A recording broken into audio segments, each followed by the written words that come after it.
Aku tahu ini akan sulit, aku tahu ini akan panjang, tapi aku tahu ini pasti bisa. Halo, kembali lagi di channel aku. Hai, sudah lama tidak berjumpa. Oke, kembali lagi sama aku. Kita tok-tok bareng ya. Hari ini aku mau ngebahas sesuatu hal yang relatable bagi kita semua. Aku tuh punya masalah kondisi yang emosional aku tuh sangat belum bisa dikontrol dengan baik. Emosional tetap datang, cuman output pada saat merasakannya itu loh yang sangat belum bisa stabil gitu. Dan itu hal yang harus banyak aku benahi dalam diri aku gitu. Dan aku pengen menceritakan ke kalian semua apa aja yang udah aku lakukan dalam output dari emosional aku tuh, dan penyesalan apa yang aku lakuin pada saat itu. Dan itu buat aku yang kayak lelah dan merasa diri ini kayaknya ini harus dihentikan gitu, karena aku nggak mau kedepannya aku kayak gini lagi. Aku nggak mau punya emosional yang tidak terkontrol dan outputnya sangat buruk gitu loh di aku gitu kan. Nah, itu butuh waktu yang panjang, cuman kalau kita berusaha sedikit demi sedikit pasti bisa. Oke, let's do my story.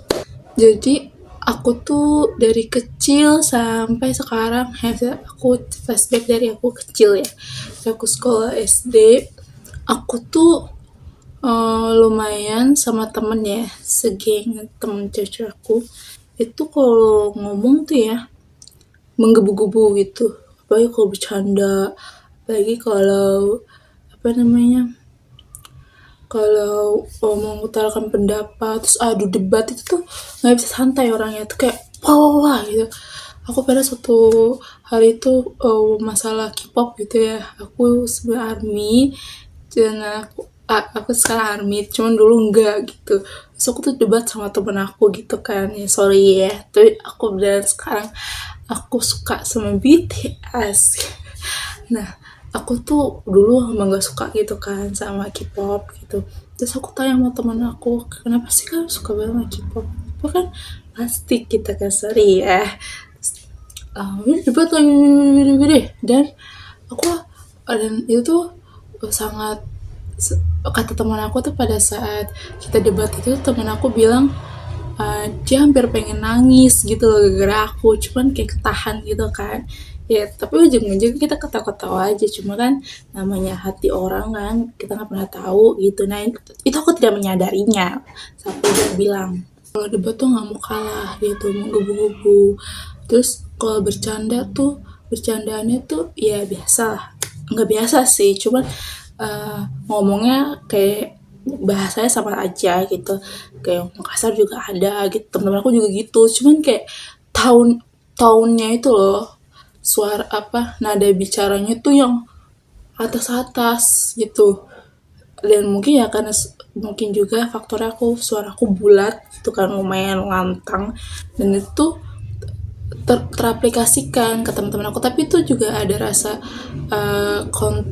tidak terkontrol nada suara aku tuh. Kadang kalau misalnya bercanda, biasanya kayak ada sedikit hal yang bikin aku sensitif, itu aku langsung bisa gitu kan, kayak nadanya tuh langsung gemak gitu. Jadi tuh banyak orang yang nggak nyaman sama aku, dan itu tuh banyak, aku tuh nggak sadar ya, aku pikir ya pada saat itu ya fine fine aja, mereka ketawa-ketawa aja kok gitu. Dan aku nggak pernah menyadari kalau di belakang aku tuh banyak orang yang menjauhi aku sebenarnya.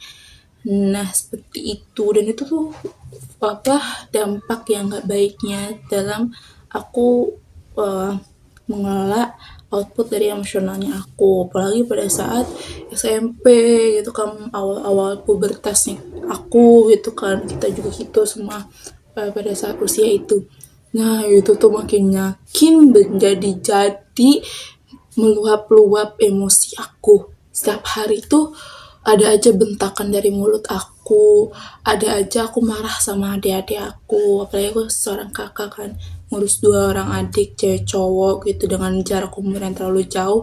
Aku sering banget mama aku tuh ninggalin mereka berdua sama aku kalau aku lagi libur sekolah gitu. Dan itu kayak apalagi ada aku yang cewek yang terakhir tuh kayak dulu tuh masih balita, dan itu tuh aku harus jaga mereka, dan ada aku yang cowok nih udah sekolah gitu, dan dia masih belum bisa tahu bagaimana ngalah, gimana ya pokoknya selain kayak anak kecil pada umumnya gitu loh yang nggak tahu bagaimana ya banyak berantemnya. Dan aku yang anak SMP yang emosinya masih meluap-luap itu menghadapi 2 teenagers nih, satu teenager sama balita tuh kayak pusing banget gitu kan. Di situ aku meluap-luapnya, di situ aku ya kayak ibu-ibu yang marahin anaknya gitu. Nah itu itu hampir jadi traumatis aku sendiri gitu loh, nggak mau punya adik lagi. Gitu kayak stop aku nggak punya adik lagi kalau misal mama aku sama saudara-saudara lagi ngomongin tentang punya anak kayak gitu, aku yang kayak udah stop, nggak usah gitu, nggak pusing gitu gitu. Kayak sensitif kalau masalah itu. Nah itu tuh trigger-trigger yang kayak gitu yang bikin aku makin emosionalnya gitu. Nah itu tuh dari emosional yang kayak gitu meluap-luap gitu, kerasa badan tuh capeknya tuh jauh lebih berkali-kali lipat gitu loh, kayak nafas tuh rasanya ngap-ngapan gitu. Terus juga psikis tuh bawaannya tuh kayak ruwet banget gitu. Terus kalau bisa sekolah merhatiin pelajaran tuh nggak bisa fokus gitu, karena udah dari rumah tuh emosionalnya udah nggak stabil gitu. Ada aja gitu yang bikin setiap hari berangkat tuh yang bad mood gitu, terus output tuh nggak baik gitu, tuh kadang nyamber ke teman, kadang kadang nggak disampaikan ya, cuman muka aja ini mengkerut terus setiap berangkat sekolah gitu. Kayak baru nyampe di sekolah duduk di kelas diem main HP gitu kan, pas itu udah bisa main HP di SMP, main HP dia diem aja, terus teman-teman datang kayak ya udah biarin aja mereka datang, nanti seberapa lama kemudian baru ngobrol-ngobrol ketawa-ketawa gitu. Tapi teman kayak ngeliat kenapa ya diem-diem aja gitu, kenapa sih main HP mulu gitu.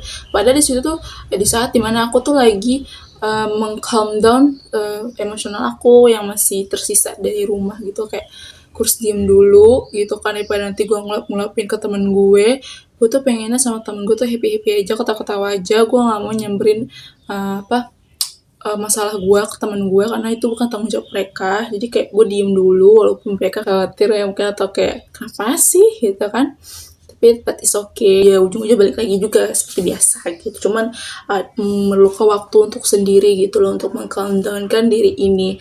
Nah itu juga salah satu, yaitu adalah satu hal yang aku lakukan untuk meng-calm down-nya. Tapi kayak spontanitas untuk bereaksi dengan buruk tuh sering gitu, daripada menenangkan diri gitu loh.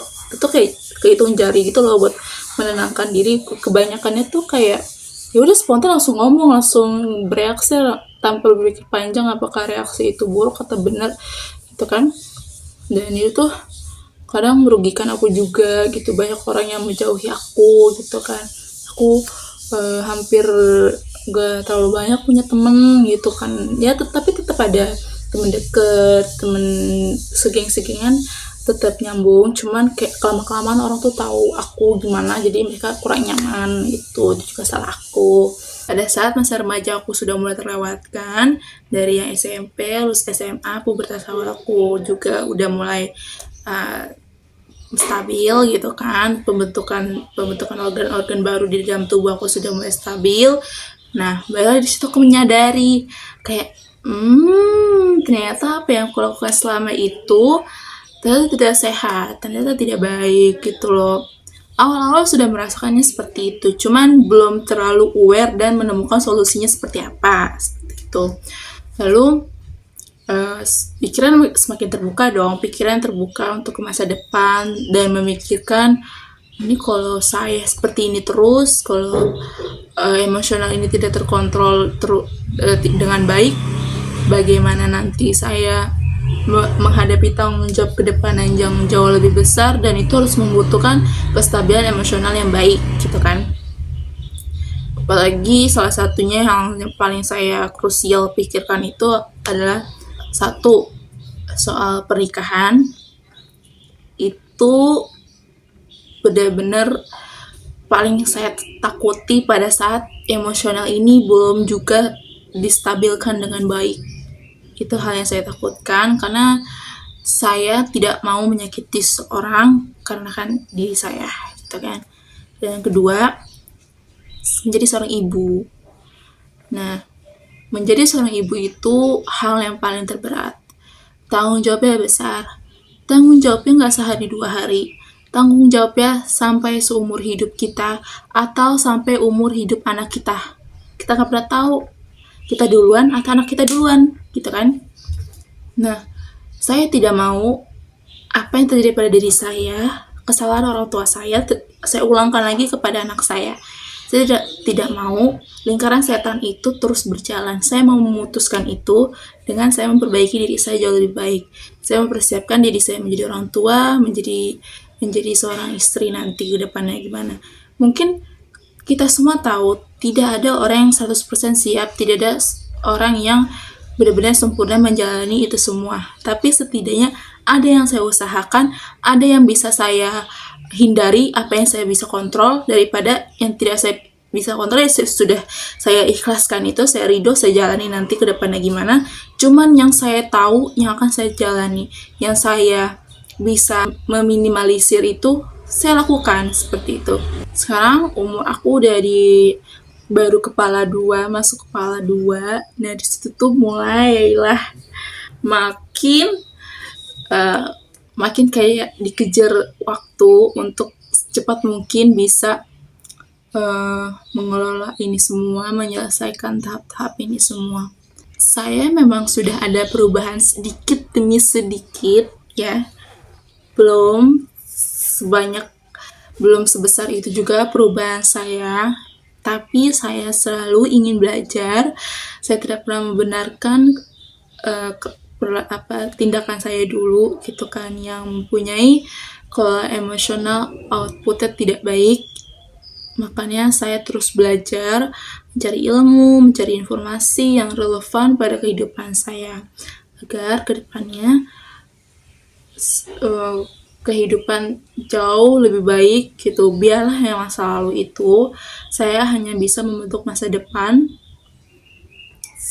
Mungkin di antara kita juga merasakan itu, karena beberapa kali aku tuh punya teman orang sekitar yang punya kasus hampir sama seperti aku, yang memiliki pola emosional yang tidak kurang baik gitu kan. Dan dia sebenarnya ingin berubah. Dia tidak mau membawa emosional ini ke masa depan dia. Dia ingin membangun keluarga yang harmonis, punya anak yang saling terbuka kepada dia, tidak ada hambatan dikarenakan tidak ada koneksi yang terhambat. Menjadi seorang keluarga yang gampang terbuka gitu kan, yang gampang menunjukkan kasih sayang satu sama lain, tidak kaku, tidak leluasa gitu loh menyampaikan kasih sayangnya. Tidak dengan cara, kalian sering dengar kan, orang tua kalian sering bilang, kami tuh marah tandanya kami sayang gitu loh. Tapi kalau dipikir, menunjukkan kasih sayang tidak hanya dengan marah-marah. Itu hanya satu hal, itu adalah ketegasan yang harus dipunyai orang tua. Dan marah-marah itu bukan itu yang diperlukan adalah ketegasan, bukan marah-marahnya. Jadi aku sekarang berpikirnya, tapi ke depannya aku nggak tahu gimana mengaplikasinya akan bisa atau tidak. Cuman yang aku tahu sekarang, aku berpikirnya seperti ini, nanti ketika menjadi seorang ibu nanti, kalau misalnya nih anak sudah saya beritahu, sudah dinasihati, tidak menjalankannya, tidak mendengarkannya, aku cuma bilang, menanamkan di otak aku, dia adalah seorang manusia yang punya nalar dan pikiran. Kalau dia berjalan dengan nalar dia sendiri dan tidak mau mendengarkan insight dari orang sekitarnya, ya sudah, jalani saja pemikiran kamu itu dan rasakan gimana hasilnya yang terdampak pada diri kamu, apakah baik, apakah benar. Kalau kamu menjalani itu dan merasa itu baik, ya sudah, berarti itu jalanmu. Tapi kalau itu membuatmu buruk, berarti itu bukan jalanmu. Kamu berarti melakukan hal yang salah. Dan kamu belajar dari kesalahan itu. Dan dari situ orang akan bisa mendengarkan perkataan kita. Emang kita harus terus mengingatkan gitu kan. Cuman kita balik lagi, kita punya kemampuan terbatas. Apa yang bisa kita lakukan, ya sudah itu saja yang kita lakukan. Dengan tidak terlalu banyak harapan kepada seorang. Terkadang banyak yang aku lihat, apalagi aku juga pernah ngalamin, orang-orang itu terlalu banyak berekspektasi kepada seseorang. Padahal kita nggak pernah tahu individu itu memiliki keinginan dia masing-masing. Jadi aku sesimpel itu ketika memikir, tapi nggak tahu nanti gimana pada saat hari itu datang, aku mengalaminya sendiri, apakah masih bisa. Tapi seenggaknya aku punya pola pikir itu. Ya sudah, itu akan berlaku ketika dia sudah mau masuk dewasa ya. Kalau remaja, ya itu harus tetap dibentuk. Harus aku menggunakan pola pikir itu ketika nanti dia sudah dewasa. Maksud aku gitu, ketika dia menentukan pilihan-pilihan hidupnya. Ya, jadi aku tidak mau memaksakan apapun kepadanya untuk menjadi sesuatu yang aku inginkan. Tidak. Aku tidak mau kayak itu membuat pekerjaan saya jauh lebih rumit maksudnya. Kayak stop gitu kan, kamu ngapain sih cari kerjaan gitu, mending ya urus aja kemauan kamu gimana mau jadi apa gitu. Tapi ketika nanti dari bayi ke balita ke anak ke kanak-kanak, remaja sampai menuju dewasa, itu akan saya bentuk sebaik-baiknya, insya Allah. Oke, kita berusaha sebaik mungkin. Nah, setelah itu sudah insight-insight yang sudah saya tanamkan di diri dia. Nah, nanti kalau ketika dewasa, terserah, keputusan di tangan dia mau memakai insight yang saya tanamkan atau tidak. Kalau dia mau, yes, alhamdulillah. Kalau nggak mau, ya sudah, gitu. Tanggung jawab atas apa pilihan kamu masing-masing pada saat itu. Jadi seperti itu saja nantinya di masa depan saya akan melakukan itu kepada anak-anak saya. Kalau saya belum nikah ya, saya masih belum nikah. Oke. Balik lagi ke masalah kendali emosional saya gitu. Saya harap kita di sini semua bisa di titik dimana kita sudah siap menghadapi semua hal yang akan terjadi nanti dengan kestabilan emosional kita ya. Kita harus tetap semangat melawan diri ini untuk jauh lebih baik ya. Jangan terlalu nyaman dengan kondisi seperti ini, karena kita lah yang bisa merubah hidup kita gitu, bukan orang lain, bukan Tuhan. Tuhan juga akan ngelihat diri kita ini mau berubah apa enggak. Tuhan juga akan merubah hidup kita kalau kita nggak ngelakuin apapun gitu. Aku tahu ini akan sulit, aku tahu ini akan panjang, tapi aku tahu ini pasti bisa.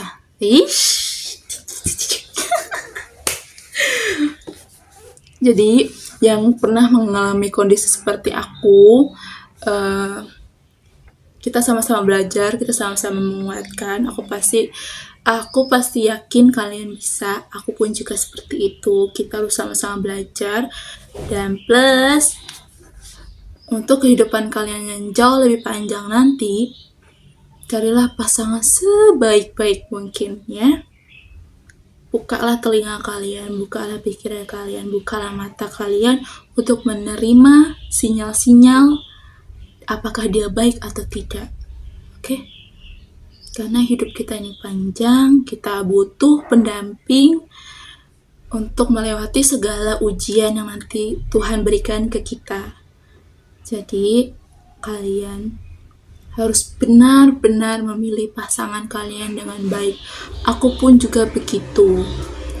Karena hidup kita tergantung lingkungan kita, orang-orang sekitar kita. Kalau lingkungan itu baik, kita pun juga tertular.